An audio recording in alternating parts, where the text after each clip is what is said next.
When I met my fiancé's parents, his mom threw wine in my face and said, "That's to disinfect a poor girl. Pay $200,000 to marry my son." My fiancé laughed, so I smiled and said, "I'm cutting off all business with your company." You know, there are moments in life that just punch you in the gut. Moments that instantly change everything you thought you knew about someone. For me, it was the night my future mother-in-law, Judith, threw a glass of red wine directly into my face, then declared it was to disinfect a poor girl who needed to pay $200,000 to marry her son. But the real gut punch? My fiancé, Ethan, just laughed. I'm Amanda, 28, and 5 years ago, I built my tech company from absolutely nothing. Last year, I met Ethan, a 30-year-old financial analyst from a wealthy family, and I fell head over heels. When he proposed with a beautiful, vintage emerald ring, a family heirloom, I was beyond thrilled. I truly believed I'd found my person, my partner. But then I met his mother, Judith. The encounter was supposed to be a celebratory engagement dinner, a chance to finally meet his parents. Instead, it became a nightmare. We were seated at their impossibly grand dining table, fine china gleaming, and she just did it. Without warning, she flung the red wine straight at my face. It splashed, cold and sticky, dripping onto my brand new navy dress. I froze, completely stunned. "That's to disinfect a poor girl," she said, her voice chillingly calm. "If you want to marry my son, you'll need to contribute a $200,000 dowry to the Walker Family Trust. Consider it an entrance fee." I sat there, wine dripping, completely numb. But then, the unthinkable happened. Ethan laughed. A little chuckle, like this was all just a big, hilarious joke. "Mom has her ways," he said, reaching for a napkin to hand me, as if this was normal. "She did the same thing to my cousin's wife." Richard, his father, looked uncomfortable, but said nothing. That's when it hit me. I had just walked into a trap. Little did they know, my company supplied crucial services to Judith's very own corporation. In that moment of absolute fury, a cold smile spread across my face. "I'm canceling all business ties," I said, my voice dangerously soft. Let me rewind a bit, so you understand just how far I'd come. I grew up in a middle-class neighborhood in Chicago. My parents were teachers who hammered home the values of hard work and determination. We weren't wealthy, not like the Walkers, but we had enough. I worked my way through college with scholarships and part-time jobs, graduating with a dual degree in computer science and business. 5 years ago, I launched my tech solutions company from my tiny apartment. That first year was brutal. I lived on ramen, worked 18-hour days, and faced constant rejection. But I had developed a unique software platform that streamlined supply chain management for mid-sized companies, and slowly, clients started noticing. By year 3, we had 20 employees. By year 5, we had expanded to 3 offices across the country with over 100 staff members. I met Ethan at a financial technology conference in Boston. I was presenting our latest software solution, and he approached me afterward. He was tall, with kind eyes and an easy smile, and he asked genuinely thoughtful questions about scalability. Our connection was immediate. He was smart, ambitious, and seemed truly impressed by what I had built. Over the next year and a half, our relationship blossomed. He was supportive, bringing me coffee during late nights at the office, celebrating every company milestone. When he proposed, I didn't hesitate. I said yes. It was only after our engagement that he started mentioning his family more. His father, Richard, was old school but fair. His mother, Judith, was particular about certain things. When I pressed for details, he'd just shrug, "Mom's just traditional. She'll love you once she gets to know you." I should have paid more attention to those subtle warnings.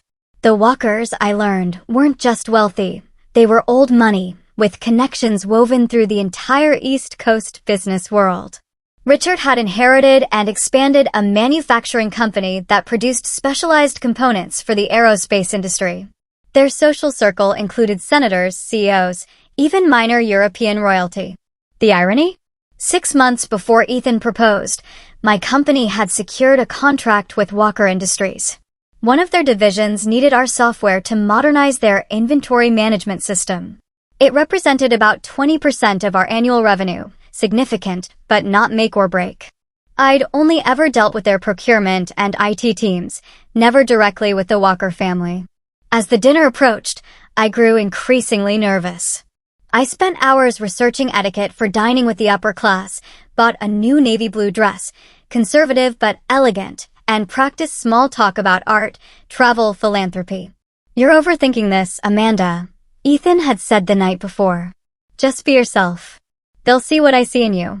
The day of the dinner, Ethan picked me up in his BMW. As we drove through increasingly exclusive neighborhoods, my stomach tightened. The Walker estate was at the end of a long private drive, lined with perfectly manicured trees. The house itself was a sprawling Georgian mansion. "You didn't tell me you grew up in a literal mansion," I whispered, staring up at it. Ethan squeezed my hand. "It's just a house." But it wasn't just a house. It was a statement of generational wealth, of privilege I'd never experienced. As the massive door swung open, I took a deep breath and stepped into Ethan's world. A uniformed housekeeper greeted us. The foyer alone was larger than my entire apartment, with marble floors and a crystal chandelier that probably cost more than my car. Family portraits lined the walls, generations of Walkers looking down with the same confident expression Ethan often wore. Judith Walker appeared from a side room, elegant in a tailored black dress with a gleaming pearl necklace. She was in her late 50s, but looked younger, with Ethan's same hazel eyes and a practiced smile that didn't quite reach them. "Ethan, darling," she air-kissed his cheeks, then turned to me, her eyes sweeping from my hair to my shoes in a quick assessment. "And you must be Amanda." Her handshake was brief, her fingers barely touching mine. "How lovely to finally meet you. Ethan has told us so little about you." The emphasis on little wasn't subtle. Before I could respond, Richard Walker entered, tall and distinguished with silver hair. He offered a warmer greeting. "Welcome to our home, Amanda. Ethan says you're quite the entrepreneur."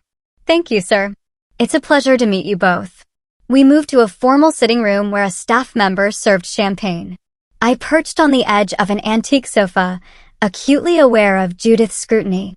"So, Amanda," Judith began, "tell us about your family. What does your father do?" "My father was a high school history teacher. He's retired now." "A teacher?" She said it like someone might say, an exotic dancer. "And your mother?" "Elementary school librarian. She passed away 3 years ago." "I'm sorry to hear that," Richard said, genuinely.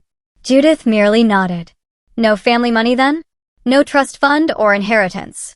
"Mom," Ethan said, but his tone was more amused than reproachful. "It's a reasonable question, darling." "I'm just getting to know your friend, fiancé," I corrected. Gently. "And no trust fund. I built my company from the ground up." "Yes, Ethan mentioned you have some sort of computer business." "Tech solutions, actually.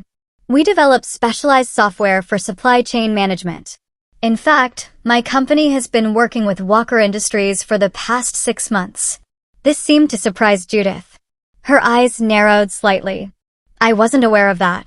"The new inventory system that's being implemented, that's our platform," I explained, relieved to move to more comfortable territory.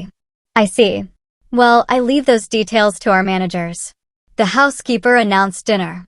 We moved to a formal dining room dominated by a mahogany table set with fine china and crystal. I was grateful for my etiquette research, with its 3 forks and multiple glasses. As the first course was served, some kind of cold soup I didn't recognize, Judith continued her interrogation. "Where did you attend school, Amanda?" "University of Illinois." "I had a scholarship." "Not Ivy League," she raised an eyebrow. "The Walkers have attended Yale for 4 generations." "Different paths to success, dear," Richard interjected. "Amanda's company is quite innovative, from what I've heard." I smiled gratefully at him. "Thank you.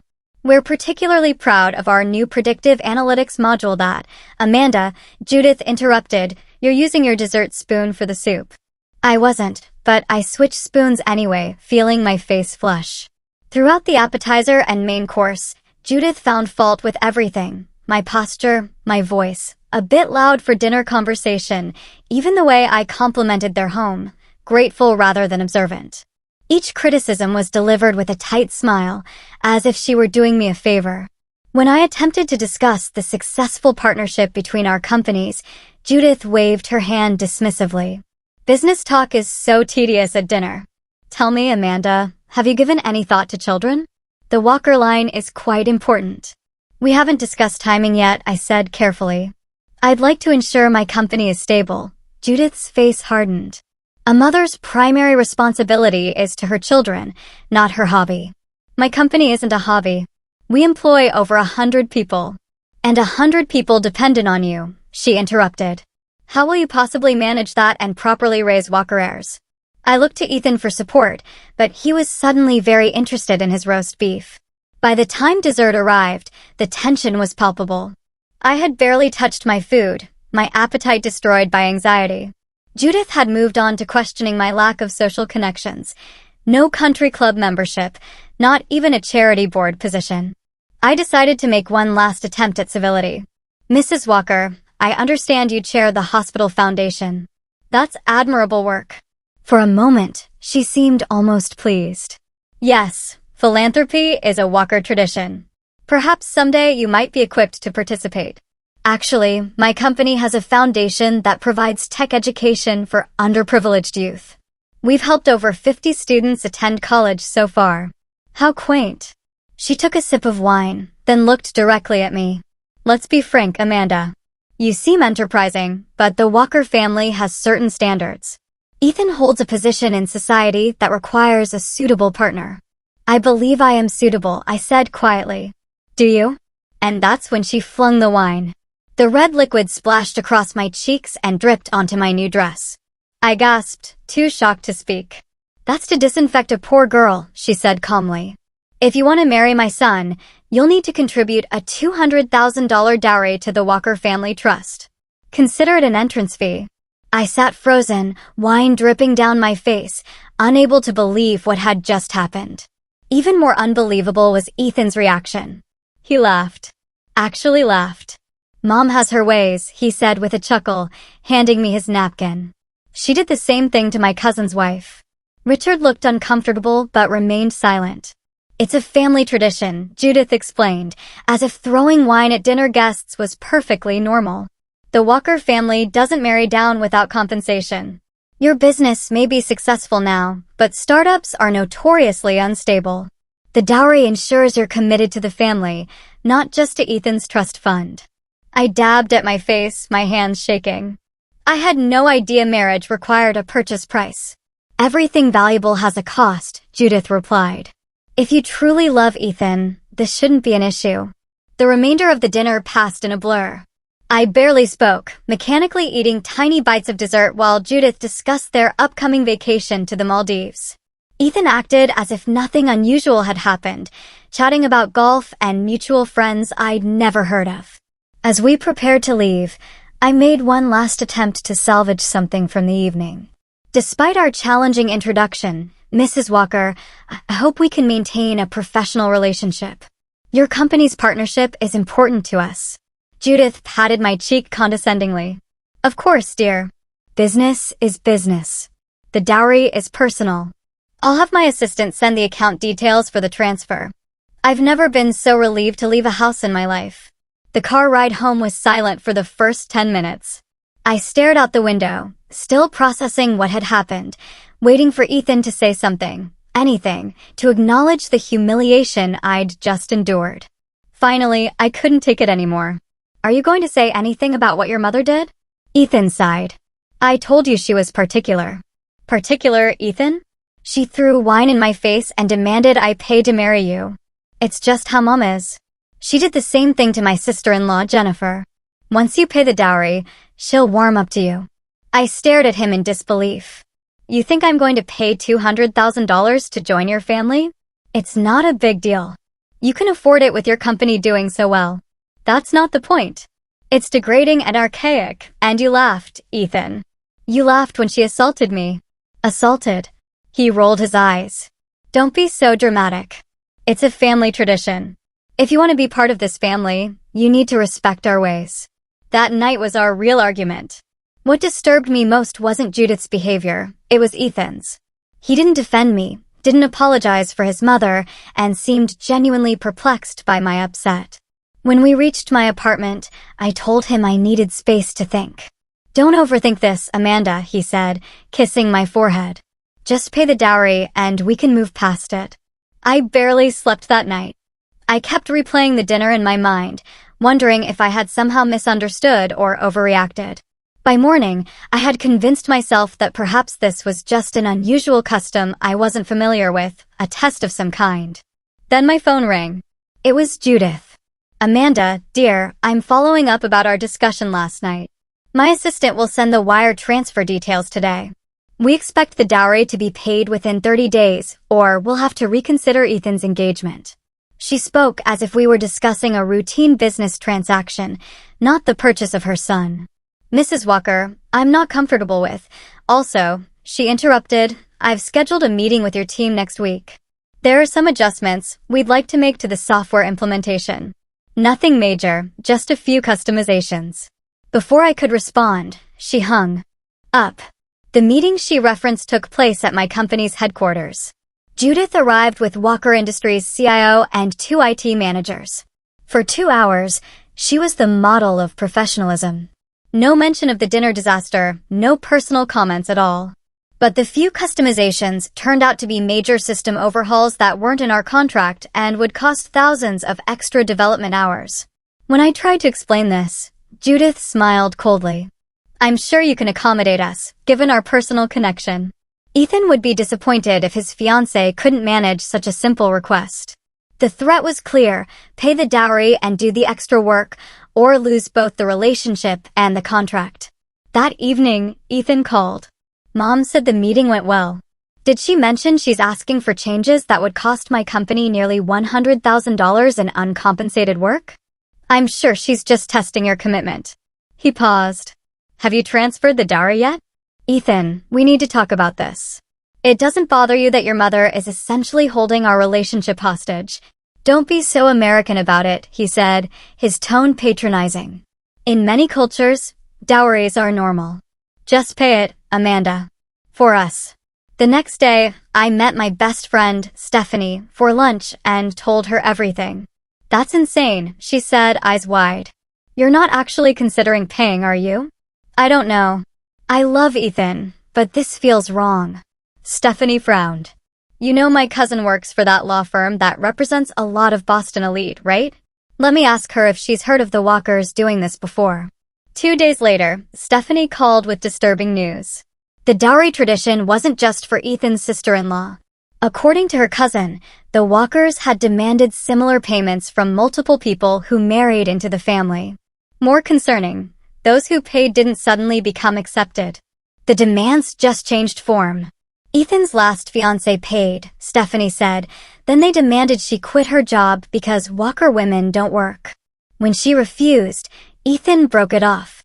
I felt sick. Why would he do this? Some families see marriage as a business transaction, not a love match. The Walkers clearly think their name has monetary value. I spent the next week researching the family's pattern through industry contacts and social media. I connected with Ethan's ex-fiancée, Melissa. What she told me confirmed my worst fears. After I paid, she said, they controlled everything: where we lived, who we socialized with, even when we would have children. When I resisted, Judith threatened to have my father's contracting business blacklisted. Ethan always sided with her.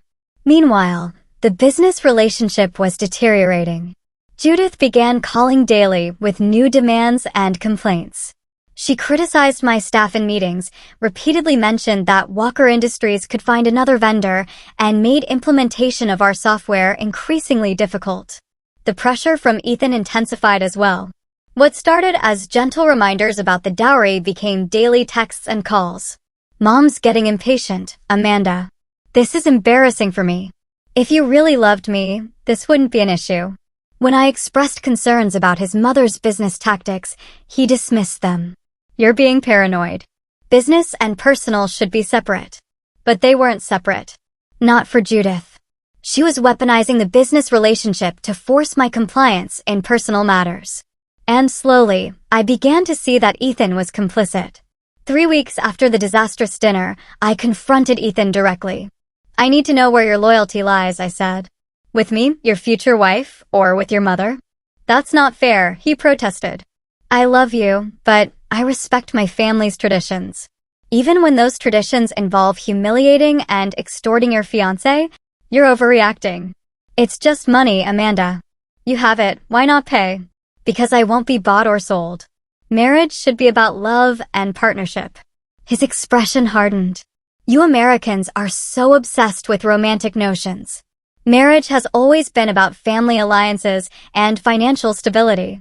My family is offering you social connections most people would kill for. At the price of my dignity?" The argument escalated until Ethan stormed out. An hour later, my phone buzzed with a text. It wasn't from Ethan, but from an unknown number. The message contained screenshots of a conversation between Ethan and his mother. "Mother, Ethan, she's still being difficult about the dowry. Ethan, keep pressuring her. The business contract gives us leverage. Mother, what if she still refuses? Ethan, then she's not Walker material. Remember your trust fund conditions. Mother, I'll bring her in line. She just needs to understand how things work." I felt physically ill. The man I loved, the man I thought respected me as an equal, had been conspiring with his mother all along. This wasn't just about a family tradition, it was about control. Later, I discovered the text had been sent by Richard's personal assistant, who had witnessed too many similar scenarios and felt compelled to warn me. 2 days later, Judith called with an invitation, or rather, a summons. "We're having a family dinner this Saturday to discuss the situation. The entire family will be present. We expect you to attend with a decision about the dowry." The dinner was as intimidating as intended. Ethan's brother, William, and his wife, Jennifer, were there, along with his Uncle George and Aunt Patricia. All eyes were on me as Judith explained the situation. "Amanda seems reluctant to honor our family traditions," she said. "I thought it might help if she heard from others who have joined our family successfully." One by one, the in-laws spoke about their dowry experiences. Jennifer described it as an investment in my future. Ethan's Aunt Patricia called it the price of admission to a better life. His uncle's wife, Margaret, emphasized how it proved her commitment to the family values. Throughout their testimonials, I noticed something disturbing. None of them looked truly happy. Jennifer barely spoke unless prompted. Margaret deferred to her husband on every question. They seemed less like family members and more like employees, afraid to displease the boss. Then Richard spoke, surprising everyone. "I paid too, Amanda.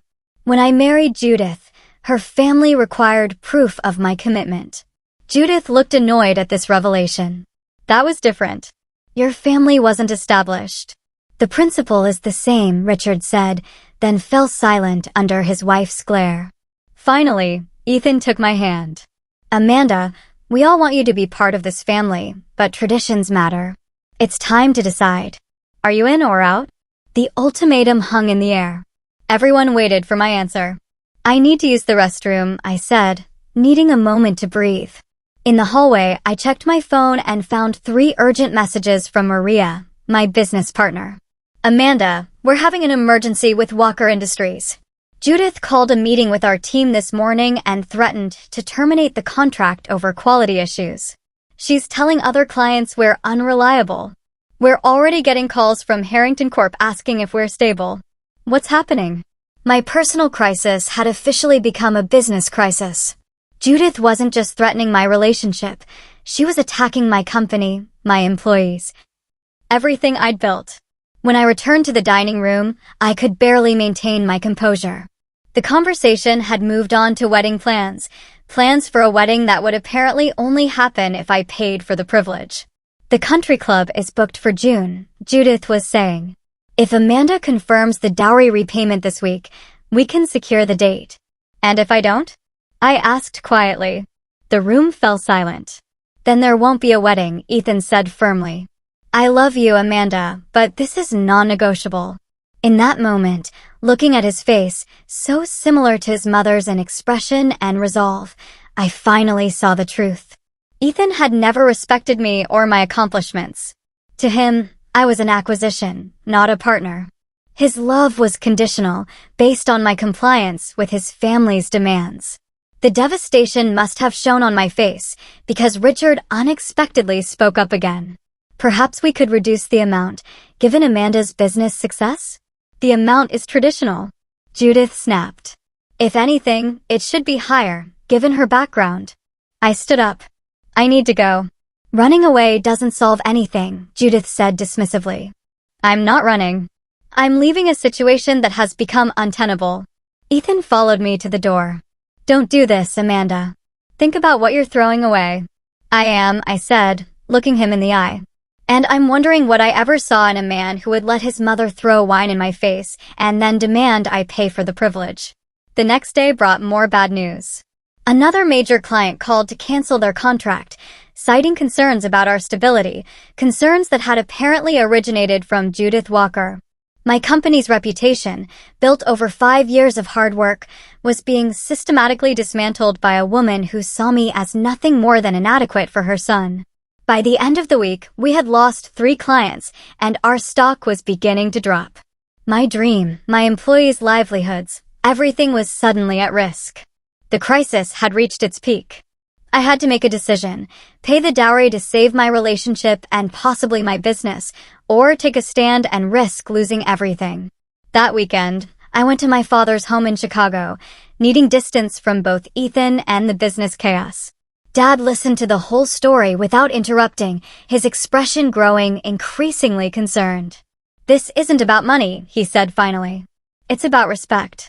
If they don't respect you now, paying won't change that. But my company, Dad. Everything I've built. Your company was built on your intelligence and determination, not on one client, even if it's a significant one. His confidence in me was the first step toward reclaiming my own.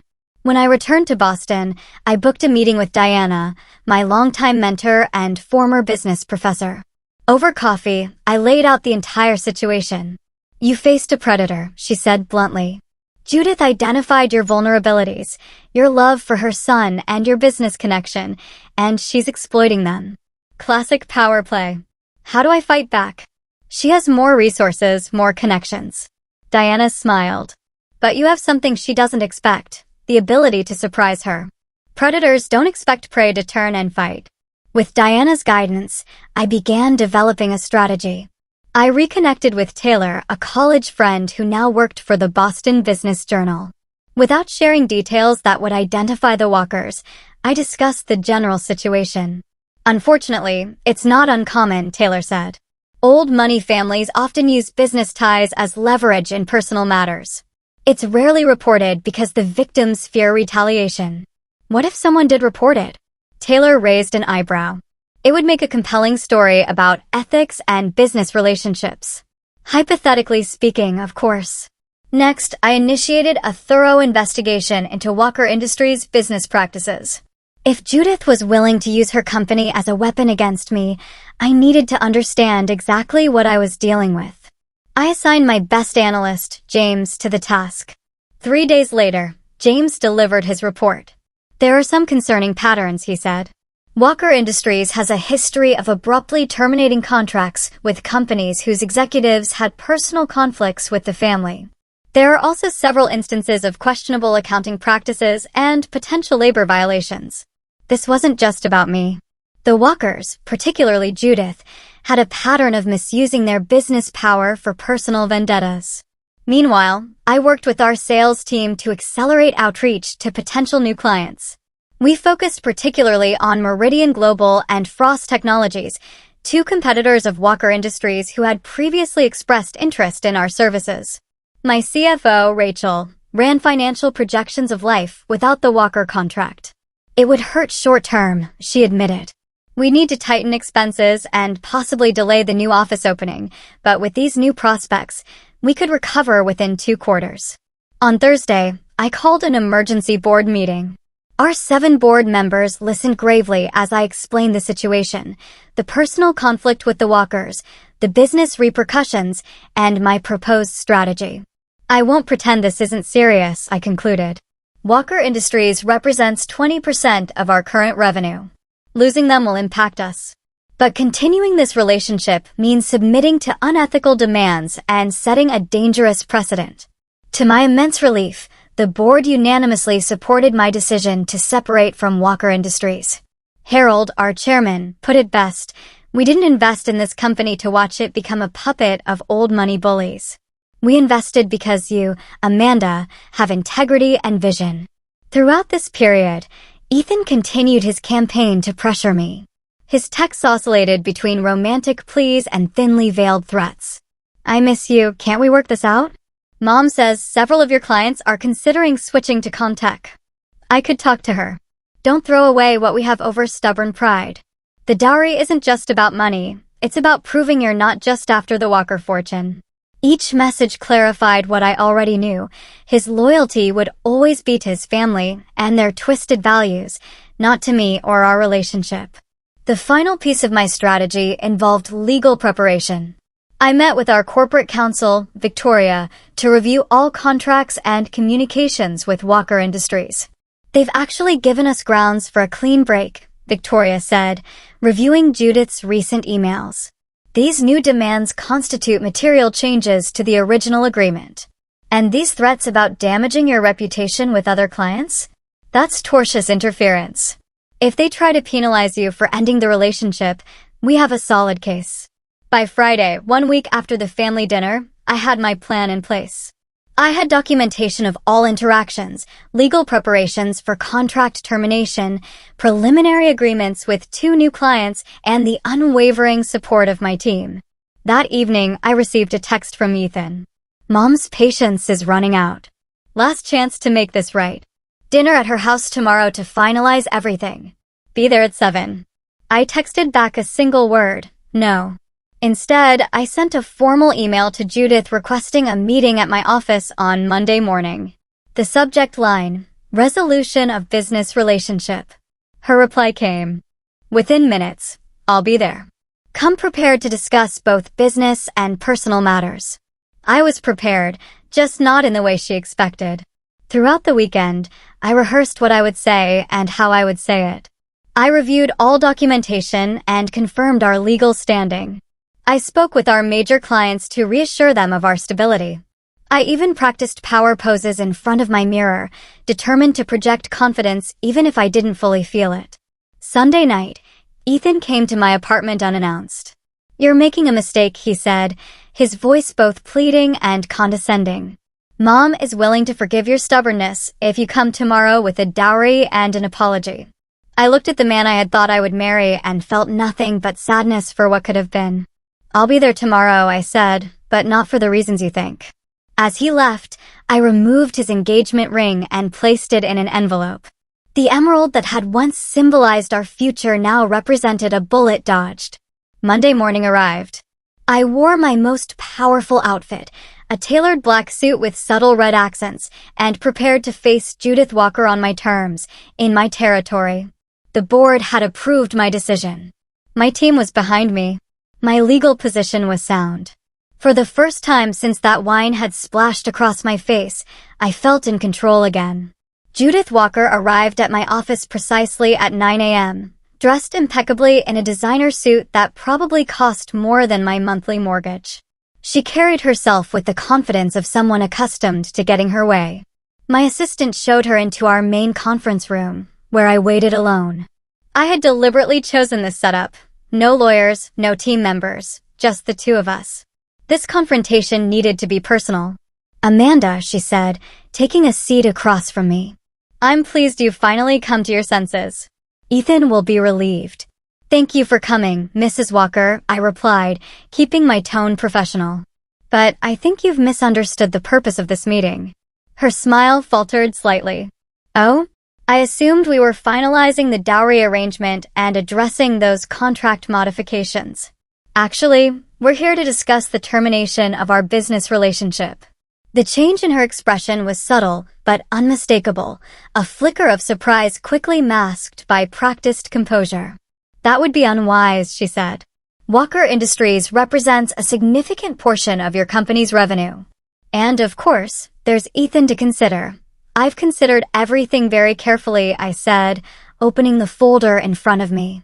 "In the past month, You've made numerous demands outside our contractual agreement, threatened my company's reputation with other clients, and attempted to use our business relationship to coerce me in personal matters. I slid several documents across the table, printouts of emails, meeting notes, and the text message exchange between her and Ethan. What I initially thought was just an unpleasant personal interaction has revealed itself as a pattern of unethical business conduct. Her eyes narrowed as she glanced at the evidence. You're making a grave mistake. No, Mrs. Walker. The mistake was thinking I needed to tolerate abuse to be successful. I've secured 2 new clients to replace Walker Industries' business, Meridian Global and Frost Technologies.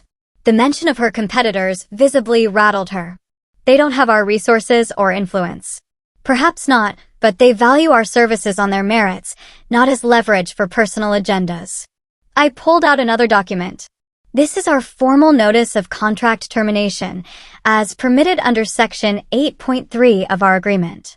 Your recent demands constitute material changes to the original terms. This is absurd. Your legal team will advise you that fighting this would expose some concerning practices within Walker Industries. I placed another folder on the table.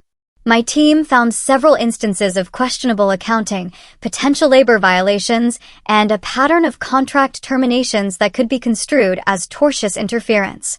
For the first time, Judith looked genuinely alarmed. You're investigating us? I'm protecting my company, something I should have done sooner. I leaned forward. I'm not interested in damaging Walker Industries, Mrs. Walker. I simply want a clean break, both professionally and personally. At that moment, my assistant entered with a small package. Perfect timing, I said, taking it. This is for Ethan. I opened the package to reveal the engagement ring, now nestled in a corporate courier envelope. I'm returning this with the same level of dignity and respect you showed me at our dinner. Judith's face flushed with anger. You ungrateful. I'm not finished, I interrupted, my voice steady. I want to be absolutely clear.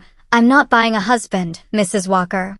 I'm building a life, one based on mutual respect and genuine partnership, not financial transactions disguised as tradition. I stood up, signaling that the conversation was ending. Effective immediately, my company is terminating all contracts with Walker Industries. The transition documents are included in that folder, along with the contact information for our legal team should you have questions about the process. Judith also rose, her composure cracking. You won't get away with this. Do you have any idea who we are in this community? One word from me and doors will close for you everywhere. That might have worked in the past, I acknowledged, but times have changed. Bullying and threats leave paper trails now. And stories about powerful families using their businesses to settle personal scores make compelling headlines. You wouldn't dare. I'd prefer not to, I said honestly. This can end cleanly, Mrs. Walker. You go your way, I go mine. Or you can escalate, and we can see how today's business community responds to your methods. For a long moment, she stared at me, calculation visible in her eyes. Then she gathered her purse. Ethan deserves better than you, she said coldly. On that, we agree, I replied, but for different reasons. Security will escort you out. As she reached the door, I added one more thing. Mrs. Walker, that $200,000 you wanted? I'm donating it to a scholarship fund for budding entrepreneurs. I thought you should know. After Judith left, I sat alone in the conference room, my hands trembling with the aftermath of adrenaline. I had done it. Stood up to her. Protected my company. And freed myself from a relationship that would have slowly crushed my spirit. The fallout was immediate but manageable. Walker Industries issued a terse statement about differing business philosophies and began transitioning to another vendor. Several society events suddenly lost my invitations. Ethan sent a final text calling me the biggest mistake of his life. But there were unexpected positives, too. That evening, I received a call from an unknown number. Amanda, this is Richard Walker. I braced myself for more threats or anger. I wanted to apologize, he said instead. What Judith did, what we all did, was inexcusable. I sat silent while you were humiliated, and I'm ashamed of that. His voice sounded different, older, but somehow more alive. Thank you for saying that, Mr. Walker. Richard, please. He paused. I've enabled Judith's behavior for years, watching her drive away good people who didn't meet her. Arbitrary standards. Seeing your courage today, it's given me some things to think about. 2 weeks later, Business News reported that Richard Walker had taken a leave of absence from Walker Industries to reassess priorities. Rumor had it he had moved out of the family mansion. The industry fallout I had feared never fully materialized. Yes, a few doors closed. Companies with ties to the Walkers suddenly became unavailable. But for every closed door, 2 more opened. My stand against the Walkers had resonated with others who had experienced similar treatment, but lacked the means to fight back. 1 month after the confrontation, our contract with Meridian Global was officially signed, a larger deal than we'd ever had with Walker Industries. The press release included a quote from their CEO: "We value partners who demonstrate integrity in both business practices and personal ethics." It was the sweetest victory of all. 6 months passed. My company not only survived the separation from Walker Industries, but thrived. The loss of their business had forced us to diversify our client base, resulting in more stable revenue and less vulnerability to any single client's demands.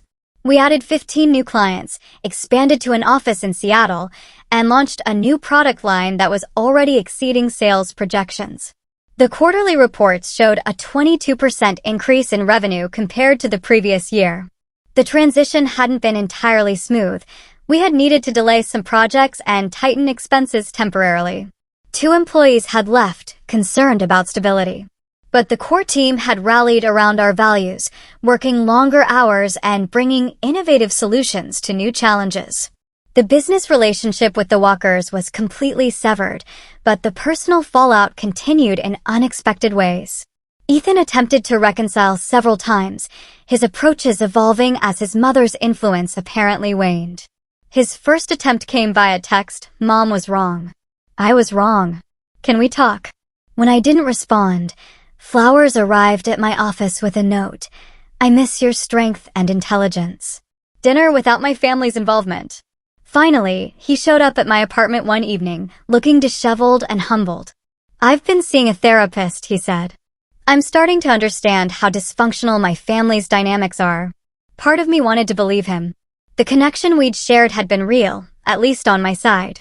But his betrayal had cut too deep. "I'm glad you're getting help, Ethan," I told him. "But we can't go back." What if I've changed? What if I'm breaking free from her control? "Then do it for yourself," I said. "Not to win me back." Real change doesn't happen in a few months, and it doesn't happen to impress someone else. As he left, I felt a weight lifting, the final remnants of what if and maybe someday that had lingered in my heart. More surprising was my developing friendship with Richard Walker. After leaving his wife, he had rented a modest apartment and begun reconnecting with friends Judith had deemed unsuitable. We occasionally met for coffee, where he shared insights from his therapy and his regrets about enabling Judith's behavior for decades. "I thought protecting the Walker name meant preserving traditions," he said during one such meeting. I never questioned whether those traditions deserved preservation. Through Richard, I learned that my stand had created ripples throughout their social circle. Jennifer, Ethan's sister-in-law, had begun attending business school, something Judith had previously forbidden. 2 other Walker in-laws had renegotiated their roles in family businesses, demanding respect rather than continuing as silent partners. My company received unexpected recognition for ethical business practices. The Boston Business Journal, where my friend Taylor worked, published a feature on companies that maintained integrity despite pressure from larger entities. While the article never named the Walkers, the profile of my company emphasized our commitment to valuing partnership over power imbalances. This publicity led to speaking engagements at business schools and entrepreneurship conferences, where I shared lessons about maintaining ethical boundaries between personal and professional relationships. "Success built on compromise of core values isn't success," became my signature message. It's just a prettier version of failure. Perhaps the most healing development came 9 months after the confrontation. At a technology conference in San Francisco, I met Marcus, the founder of a cybersecurity firm. Our connection was immediate, intellectual, personal, and founded on mutual respect. Unlike Ethan, Marcus was genuinely fascinated by my business journey, asking thoughtful questions and offering insights without condescension. When I eventually shared the Walker story, his response was refreshingly straightforward. "That's their loss and my gain," he said simply. Anyone who can't see your worth at face value doesn't deserve access to it. Our relationship developed slowly, both of us bringing lessons from past experiences. There were no demands for financial proof of commitment, no family traditions that superseded personal dignity, just two equals building something meaningful together. 1 year after my confrontation with Judith, I attended an industry gala where I unexpectedly encountered Ethan.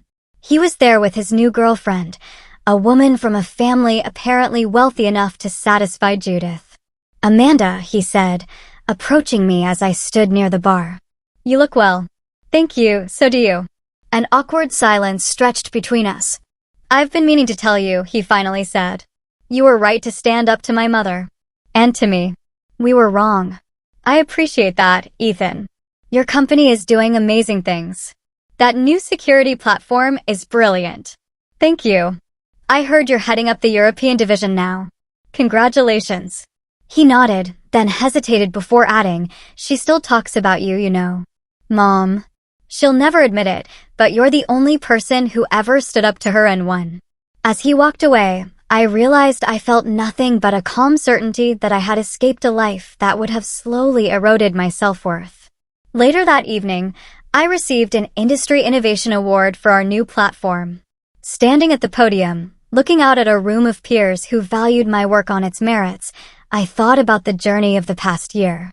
Success isn't just about building something valuable, I said in my acceptance speech. It's about refusing to devalue yourself in the process. Sometimes, the most important business decision you'll make is walking away from the wrong opportunity, the wrong partnership, or the wrong relationship. The lessons from the Walker experience had transformed both my personal and professional approach. I became more discerning about partnerships, more attentive to early warning signs of power imbalances, and more confident in my own worth. My company now had an explicit ethics policy that prohibited the kind of boundary violations Judith had attempted. We walked away from potentially lucrative deals when they came with strings that compromised our values. Most importantly, I had learned that true strength often lies not in fighting hardest, but in knowing when to walk away. The $200,000 dowry would have been financially manageable, but the cost to my dignity would have been incalculable. One day, the right relationship and the right business partnerships will value you not for what you can pay, but for who you are and what you bring to the table. Never settle for less than the respect you deserve.